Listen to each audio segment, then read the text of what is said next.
Side आओ, वैसे एक साइड आओ।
और हिमाचल शिक्षा समिति के प्रांत के संगठन मंत्री हैं।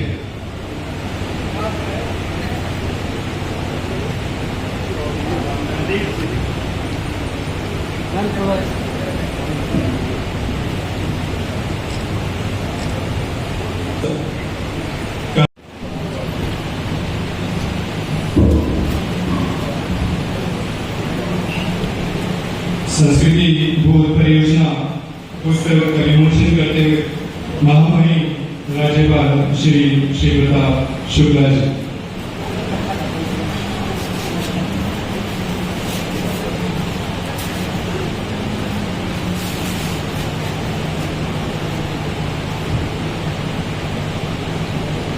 साथ में सभी मान्य अतिथि इस पुस्तक के विमोचन और हम सभी साक्षी हैं।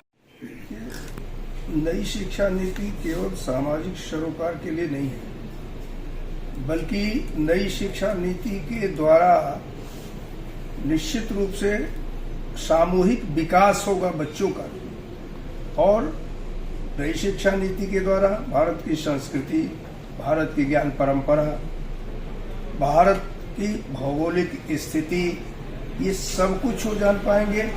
साथ ही साथ जो इतिहास रहा है जिसको विकृत किया लोगों ने, उसको भी नई शिक्षा नीति ने सही ढंग से प्रस्तुत किया है।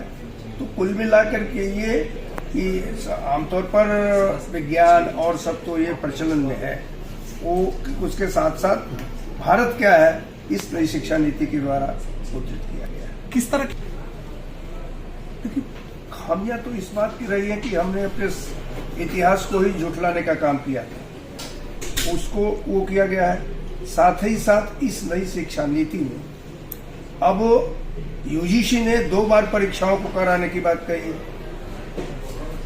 प्रवेश में ढील देने की बात कही है, बच्चों को पूरी तौर पर उनका विकास किस माध्यम से होगा इसकी बात कही गई है। तो नई शिक्षा नीति का मतलब केवल इतना नहीं है कि जो लोगों ने विकृत किया था केवल उसको ठीक करना, बल्कि नई शिक्षा नीति में यह साफ साफ दर्शाया गया है कि बच्चे का आंतरिक विकास कैसे होगा, उस आंतरिक विकास के आधार पर बच्चा अपने को प्रस्तुत कैसे करेगा। इस प्रकार से नई शिक्षा नीति को दिया गया है। नई शिक्षा नीति कोई इस नाते नहीं ली गई है कि हम किसी विचारधारा विशेष के हैं। जो लोग इसको करते हैं वो भ्रामक प्रचार करते हैं। नई शिक्षा नीति ठीक ढंग से हो, सब कुछ इस सर विद्या भारती वैसे भी पहले से काम करती चली आ रही है।